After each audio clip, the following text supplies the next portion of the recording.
Chapitre 3. Les châtaignes de Dédé. Nous avons tous sursauté. Françoise a poussé un cri perçant en se réfugiant contre moi. Gaston a lancé une sorte de couinement étranglé. Quant à moi, j'aimerais pouvoir dire que c'était grâce à mon sang-froid. Après ce que venait de nous raconter Gaston, nous nous étions tournés vers les bois, sûrs de voir surgir de l'ombre zébrée de branches griffues la terrible silhouette roux et noire que le père Gustave prétendait avoir mise en fuite. Cette apparition infernale à la gueule plus grande que celle de tous les loups de la terre. Mais, pour tout compte de monstre, ce que nous découvrîmes, ce fut l'ombre tout ce qu'il y avait de plus humaine, petite et rablée, soufflée, aurait-on pu dire, de Dédé, le quatrième larron de la bande. Dédé, c'était l'exact contraire de Gaston. Aussi petit que l'autre était grand, aussi rond qu'il était mince, le dessiner n'était pas difficile. Et Françoise y arrivait très bien. Il suffisait de tracer 2 cercles, un gros et un petit au-dessus, d'y planter des tiges, de faire 2 points et un sourire, et le tour était joué. Un sourire car, d'une bonne nature, Dédé passait son temps à rigoler. Et parfois, comme à cet instant, aux dépens des autres. Dédé était un adorable garçon, mais il avait, il fallait bien l'avouer, un sens de l'humour parfois déplorable. Il rigolait d'ailleurs encore de la blague qu'il venait de nous faire, sa bonne bouille aux joues rouges de hamster fendue d'une oreille à l'autre, sous l'immonde casquette qui ne le quittait presque jamais, le point sur le i, comme avait dit un jour ironiquement Monsieur Antoine, notre instituteur et le maire du village. Si vous aviez vu votre rogne s'esclaffa Dédé en éclatant d'un nouveau rire hilar. C'en fut trop pour moi. Mon cœur battait à 100 à l'heure, à croire qu'il voulait me défoncer les côtes pour sauter hors de ma poitrine. Françoise tremblait comme une feuille, et Gaston. Sans nous concerter, nous avons bondi sur Dédé et, avant qu'il ait pu se défendre, l'avons culbuté dans le manteau blanc recouvrant le sol pour lui bourrer le col de neige, alors qu'il ruait, grognait, couinait comme un cochon en furie. « Ah non, c'est froid, arrêtez! Vous vous y mettez à 2, bande de lâches !»« C'est parce que t'en vaux 2 à toi tout seul, lui répondis-je aussitôt. Pour finir, et connaissant notre Dédé par cœur, qui ne sortait jamais sans ses réserves pour la journée, nous avons fait les poches de son manteau pour en tirer un plein sachet de marron encore chaud que sa mère avait dû lui cuire au-dessus de la cheminée. « Eh non, mes châtaignes !» protesta-t-il. « Je vais t'en donner, moi, des châtaignes, la prochaine fois, j'ai cru mourir de trouille. » On l'a relâché, il avait eu sa punition. On se releva tous, à peu près autant couverts de neige les uns que les autres. Gaston procéda à la distribution des châtaignes du vaincu, ce que Dédé accepta de mauvaise grâce, grommelant, quand on lui rendit son sachet, qu'il n'y en aurait plus assez pour tenir la journée. Nous étions à hauteur des premières maisons. Je devinais devant nous la silhouette du clocher se découpant sur le ciel plombé de nuages gris. Je dois avouer que je n'étais pas fâché d'arriver au village, tant la présence des bois tout proches me rendait nerveux. Dédé n'arrêtait pas de se tortiller. Je comprenais pourquoi. La neige que nous lui avions fourrée dans son col fondait et lui dégoulinait le long du dos. « Ah, je vous déteste !» grognait-il à intervalles réguliers. « C'est bien fait !» lui répondit Françoise d'un ton sans appel. Elle avait vraiment eu la trouille et lui en voulait beaucoup. Je la comprenais. « Vous êtes idiot aussi de vous mettre la rate au courbouillon comme ça. Le père Gustave, tout le monde sait qu'il est un peu brelot. Il passe ses journées à picoler chez la Lulu. Tu m'étonnes qu'il voit des monstres partout. Le blanc lui a décapé la cruque. » Dédé a pas tort. Faut bien avouer que le père Gustave, il biberonne sec.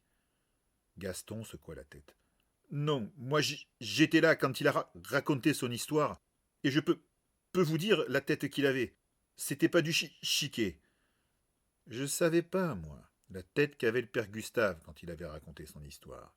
Mais je voyais bien celle de Dédé à ce moment-là, et celle qu'il avait faite sur le chemin.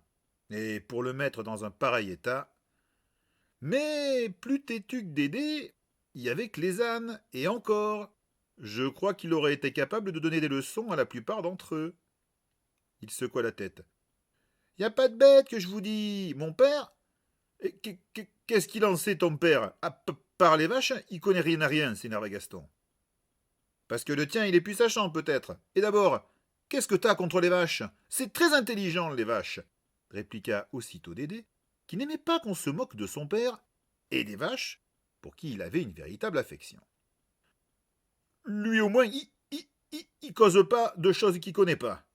Et c'était bien vrai que le père de Gaston, c'était pas un grand causant. Depuis que je le connaissais, je croyais pas l'avoir entendu décrocher plus de 3 mots de suite. On arrivait sur la place du village. Face à nous, de l'autre côté de la grande esplanade blanche que les pas de nos camarades avaient marquée de leurs empreintes, s'élevait la haute silhouette de la mairie. Une maison en pierre de taille, grise et austère, juste un peu plus haute et grande que les autres.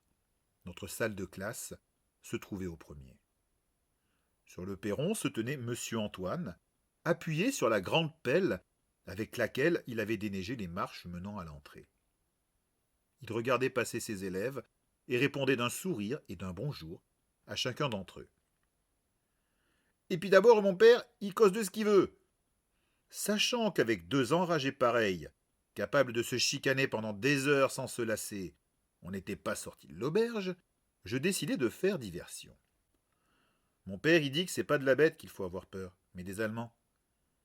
J'avais, comme qui dirait, mis les pieds dans le plat.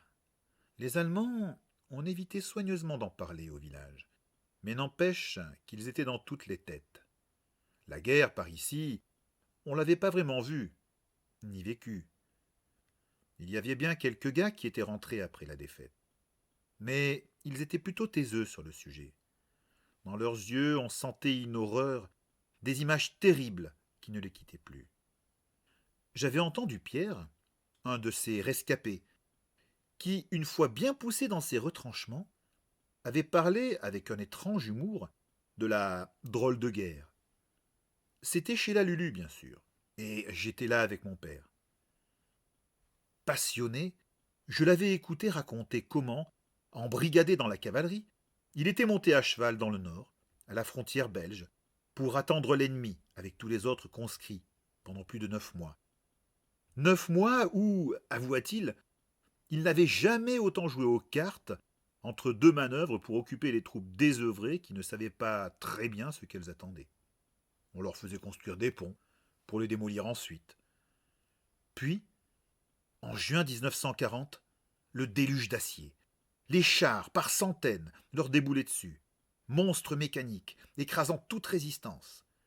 Les troupes françaises se débandaient, privées d'ordre et de commandement, dans le chaos le plus total. Pierre s'était retrouvé désemparé, coupé des autres, avec quelques-uns de ses compagnons. Ils avaient fui à travers bois, sur les routes envahies de civils qui, eux aussi, désertaient le nord avec ce qu'ils avaient pu emporter, en voiture ou à pied, mitraillés par les ombres hurlantes des Stukas, les bombardiers allemands qui tombaient du ciel tels de noirs oiseaux de proie mécanique. Ils sortaient des bois, un char déboulé, tigre de métal crachant feu, ils replongeaient dans les fourrés, se cachaient dans des granges abandonnées pour dormir, terrifiés à l'idée d'être surpris par des troupes allemandes, arrêtés et envoyés en camp de prisonniers, là-bas. Ils avaient traversé toute la France en diagonale, franchissant des ponts, juste avant que le génie ne les fasse exploser pour couper les routes aux Allemands. Pierre racontait comment un de ses camarades marseillais, alors qu'il traversait un de ces ponts minés à bord d'un camion d'emprunt vers Orléans, entendant des explosions, s'était mis à hurler avec son accent méridional. Le pompette, le pompette. Il en plaisantait, et il avait des larmes dans les yeux, mais de rire ou d'autre chose, bien malin qui aurait pu le dire. Enfin, quand ils étaient arrivés à Bordeaux, ils s'étaient présentés à l'état-major pour s'entendre dire que la guerre était terminée, que le gouvernement avait capitulé. La France était coupée en deux. Une zone occupée par les Allemands, au nord, et la zone libre, au sud, où ils avaient la chance de se trouver. Ils pouvaient rentrer chez eux. Pierre était revenu. Certains n'avaient pas eu cette chance, morts au combat ou partis en camp de prisonniers en Allemagne. On en avait un ou deux comme ça au village, dont l'absence se faisait cruellement sentir. Cette guerre, on savait donc très bien qu'elle était là. Mais on évitait d'y penser. On avait la chance d'être en zone libre, la partie sud de la France, encore dirigée par notre gouvernement, celui du maréchal Pétain, qui s'était installé à Vichy et qui collaborait avec l'Allemagne. Il y en avait bien quelques-uns qui disaient que ça ne durerait pas, que les Allemands finiraient par tout prendre, que Pétain et son gouvernement étaient juste des fantoches à la solde d'Hitler. On ne les écoutait pas. On ne voulait pas les écouter. La plupart des gens croyaient encore au discours officiel ou voulaient y croire. Jusqu'à il y avait un mois, quand les troupes allemandes avaient envahi la zone libre. Ça avait été un choc. Même si on savait, par la radio et les gens de passage, que c'était la vérité, que les Allemands se trouvaient partout, même à Murat ou à Saint-Flour, les villes les plus proches, on n'y croyait qu'à moitié. On ne voulait pas y croire, comme un mauvais rêve qui se dissiperait si on évitait d'y penser.